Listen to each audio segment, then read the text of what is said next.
Hello, this is an assessment of a Schweighofer upright piano. I hope I pronounced that right. Made in Vienna. This piano is in Argentina. I've tuned pianos in Argentina before. My wife's Argentinian, so I come here quite often. And first of all, I wondered if the name was genuine because I've tuned another Argentinian piano that was actually made in Rosario in Argentina. I found out afterwards, and in fact the action was difficult to work on. But this one is genuine Austrian piano. I checked the serial number, made in about 1925. It's got ivory keys, and by and large they're stuck on well. There's one or two in the middle I think have come off and been stuck on again, but there are technical problems that we need to look at that really are priority. These ivories are not too bad. They could do with buffing, as you can see. I'm going to try and see what the priority work to do on this piano is, and surprisingly, first thing you'd look at is just how well it's regulated, and actually there's no play here at all. Usually there's play where it's been played a lot, but someone's obviously regulated it, and it does set off quite late as well, so the regulation isn't the worst thing on the piano, certainly. But if let's listen to the tone in the middle. That's very thin there. And that one has clear problems. Well, that's hitting the frame. This hammer's obviously been chamfered down, or maybe it's just chamfered itself down because it's been hitting the frame. Perhaps we can move it over a bit, but even so, I think it's really close to the frame. Might need to shave off a bit of the side of it here. And if we look at the hammers, they've been refaced really as much as they can be now. You can't take any more felt off there. It just will sound so hard and tinny if you do. Obviously it'd be nice to replace the hammers, but we're looking at seeing what we can do on a budget job. I can't do all the work on this piano. I haven't got time. We're leaving tomorrow, but I'm going to probably tune it a bit and see what else we can do. So the damper there is obviously needing, damping is obviously as important as tuning, because it's no good if sound carries on, you can't really play. And there's another damper down here. Down here we have damping problems as well, and there's one string missing there. I'm going to have to be very careful. I haven't got the spare strings with me, so you could obviously, normally the strings go down and back up again, so you can use the same string again. Let's have a look. So I'm just diverting a bit because we said this wasn't made in Rosario, but in fact in Rosario in Argentina there's a wonderful piano shop I came across last week.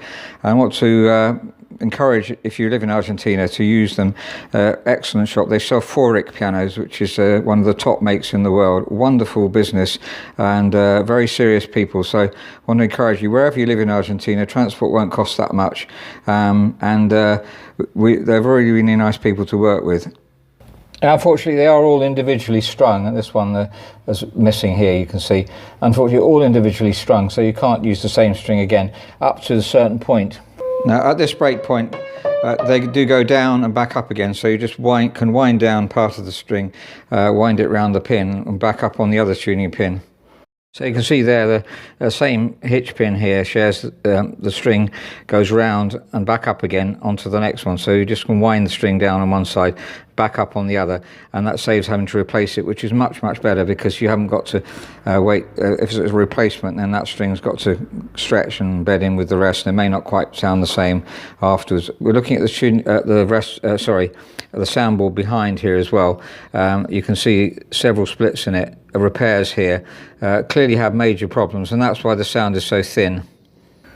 The piano's come to Buenos Aires from Mendoza, and apparently it was very dry in Mendoza in Argentina, so somebody's tried putting jars of water in to try and humidify the piano. Doesn't really work, unfortunately, because, well, it does work possibly a bit to start with, but people just forget that they're in there, or you get distracted by something else. There's the missing string. There's the soundboard, not quite so bad down there, but you can see it's had clear big problems in the past.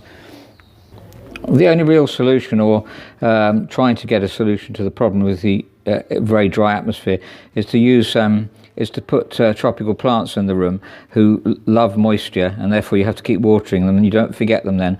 I don't think that's going to completely solve the problem. It will certainly help a lot. You could actually install a proper humidity, a piano lifesaver in the piano. That would work, but again, it needs looking after. Listen to the tone of all the strings. That one's missing completely. We'll have to move that over. Hopefully we can move it over. It's not a priority. I haven't got that much time because I've got to do the middle of the piano first, obviously. Listening to the strings, they're very tubby. It could be that giving them a turn will put life into them. I might try just one to see if it works. That's out of tune. I've tried the tuning pins. They are quite tight. By the way, I thought I'd have to use my extra extension lever, but in fact this has a fold back system where it is a double fold on the lid, so I can use the shorter lever after all. I'm going through the bass, then apart from being out of tune, it's not quite so thin there, but here it gets quite thin tone wise. Unfortunately, the sound doesn't carry across the soundboard. That's the problem. The hammers don't help because they're too small and they're not really bringing the harmonics of the string out. There's a loose hammer here, that'll have to be attended to, because otherwise, which one was it again? One of these, several slightly loose hammers. There we are, and we'll possibly put a new centre pin in there. Fortunately, I brought some with me from the UK. And there we go. So top treble is reasonable, it doesn't need to obviously carry quite so much. So as I say, one of the major problems is the damping as well, because if it doesn't damp properly then it's no good being in tune because it's not damping. So I'll have to sort that out. I think it's those two dampers are just touching each other, and hopefully the damper spring is okay. Otherwise we may have to do something I would never do in the UK, which is rob the top damper spring here, which is a bit weaker normally anyway than the other ones, but try to make something of it and bring it down to the tenor area. That's not something we'd really like to do. I wish I'd brought some damper springs with me. But there was one other damper that I was to look at around here too. That one there. That one there. So let's try and get those right, because it's almost more important than tuning. I managed to get these two dampers sorted out. They were touching each other. The springs are actually very weak though, so they're not damping as well as we'd like them to. And down here I noticed that the dampers are lifting off very, very early. And in fact that was the problem with the other one over here, that one there, which was lifting off far too early. So I've adjusted the spoon on that and that's fine now. So let's have a look at this note here, which is touching the frame, see if we can improve that. So that was no problem, just move this hammer over a bit and this one, and now it's not touching the frame, and tighten it up. I don't think it'll ever have that problem again. It's not too loose, amazingly. You would have thought that with it touching the frame it would loosen the centre pin. It's a well-made piano, an Austrian piano, so generally Austrian piano is extremely well made. It's not a make that I've ever come across in the UK. But of course Bösendorf is very common, not very common, it would be nice if it was, but it's a well-known make of Austria, extremely respected make.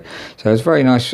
This obviously was a great piano, it's just suffered, the soundboard suffered immensely, and can't really do much about that, otherwise apart from changing the soundboard. So I'm now going to tune. These very out of tune notes are actually not loose tuning pins, surprisingly. One thing I want to mention here, which I'm not going to pitch raise it today, but if you do ever pitch raise the piano, then I really thoroughly recommend lubricating this point here, and I'm just going to show what I would do if I was going to pitch raise it. So if you're going to pitch raise it, just an oil lubricant here, make sure it doesn't go down onto the hammers, but lubricate this point above the pressure bar. It'll break any rust bond that there is here. That's what we're trying to do. On this particular piano I don't think there would be one, but it's best to be safe than sorry, and maybe any rust bonds on here. So any oil, WD-40 is okay, but don't ever use WD-40 on the action because that gums it up. But you could use it here because it's going to break the rust bond. Then take the string downwards first and then up, and then hopefully you won't break any strings. One has broken here before, so you've got to be very, very cautious. It's a whole semitone, more than a semitone flat, so you have to be very, very careful with that. I'm going to try twisting one of these bass strings just to see if it works, but I won't be able to do them all, I haven't got time. I'm going to do bottom C here. I've regulated it as well because the hammer was actually stopping on the string like the B is here, but it's still very tubby. Let's try twisting it and see what happens. Now it's got German eyes here. There's the one, you can see the string that I've loosened. It's got what we call German eyes here, which are tight up against the pin. They're a nuisance. English eyes have a space so you can get them off much more easily. So there's a problem with working in pianos in other countries. If you break a string, you obviously can't do much about it. So I'm going to do this really, really cautiously. I'm going to oil it first. Now I've taken the string off and it goes anti-clockwise, the coil, so I need to twist it anti-clockwise. Now it already did have a good twist, so I'm a bit suspicious as to whether I can improve it. Maybe I'm going to try and clean it as well and then put it back. So then I haven't got time to find out if it's the cleaning or the twisting that's done the work. But I'm going to clean it as well as twist it, and hopefully we'll improve it. Now, one way of cleaning it is to put a knot in it and then wind the knot backwards and forwards, up and down the string. You're trying to get dirt out of here. By the way, never ever put liquid on bass strings. You'll completely destroy them. It's a surprise. I've done it once, or half done it, and I've learnt from my mistakes. So hopefully you can learn from my mistakes rather than do it yourself. Never ever put any liquid on bass strings. While we've got the string off, you can see that these have been put on to try and probably there was a buzz in the soundboard as well, to try and get rid of the buzz and to hold the soundboard together, so it's got real soundboard problems, the piano. Now I've managed to put an extra half twist in. You can see the one I've done because it's facing the other way. All of this is a bit improvised, unfortunately. It's not what we do in the workshop in England, but anyway, I didn't have the correct tools. I had to improvise a bit with that. Interesting enough, I was amazed to see how close the strings are to the hitch pins here. You can see the one that's been twisted. It's a lighter colour, but amazingly close. Never seen that on the piano before. Generally, it's good to be as close as possible. Obviously, at the top end, you can't get too close because you've got the string stretches, but good idea. So the piano's been very well made. Unfortunately, again, I didn't have the correct tools. I would like to have either put a bigger tuning pin in, or at least have my rest pin setter so I could just tap it in a bit more. But it's not too loose. It's going to hold very nicely. Now let's listen to the string. That's what we're waiting for. So we go down from the bottom one, which still needs moving over. That one there. That's B, and listen to C, and it works. Now it's got a slight few overtones. Maybe that's to do with the cleaning, because when you do tie knots in it, you can sort of deform the string slightly. But at least it's worked. Anyway, there's the B, and there's the C. So, well, I wasn't sure it was going to work. They don't always work, and twisting them doesn't always work, cleaning them doesn't always work. It's best to just try one. So I could do all the rest. I haven't got time, but they could all be done. And then, as I say, it would be nice to put new tuning pins in, or at least have a rest pin setter so you can just tap them in a bit more and hold them tighter. But as I say, this tuning pin is tight, so that's encouraging. So that's a Schweighofer, I hope that's the right pronunciation, in Argentina, Buenos Aires, Quilmes to be precise, and there's a friend of ours there, and wanted to try and see how we could get this piano a little bit better in the short time available. So we tried to look at the most important things to do. Tuning wasn't the most important, obviously is important, but really damping, there were some dampers that weren't sort of damping off, and therefore however much you imagine a note not damping off, however much you play the rest, that you hear all the time. So it's essential to get the damper working properly. And also some centre pins, which were really bad. One note that was hitting the frame.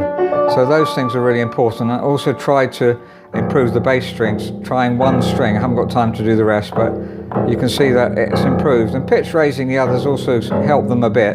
But I didn't pitch raise the whole piano, with not having enough time to see. It takes a long time, besides which you might get a few problems pitch raising, because it's now 410, should be 440, so that's 30 beats flat, which is more than a semitone. A semitone is about 25 beats flat on the A. So but the end result surprised me actually, because it sounds quite thin because of the soundboard losing its crown, but the action is so good. I've got a lot of respect for this make. I've never come across it before in England. So there's lots of German pianos in Argentina, but most of them are very used, so they need a lot of work done on them. I hope you found this useful. Certainly I've enjoyed doing it actually. I was surprised, because normally I'm not working on pianos in this sort of a way, but I haven't got all the tools with me either, unfortunately. But it's pleasant to play. The action is very good. It's a Langer style action, and someone's worked on it, regulated it before, so that's good. Hammers are a bit used and they really need replacing, but they do sound surprisingly good. So again, it's down to the manufacturer being a good manufacturer. And by the way, I forgot to mention, this is an ex pianola. Sorry, it's not an ex pianola. The case is done for a piano to be fitted inside, but no one's never been fitted in, so it makes the piano rather fat. But the keys being long does mean that it has good control, so that's nice.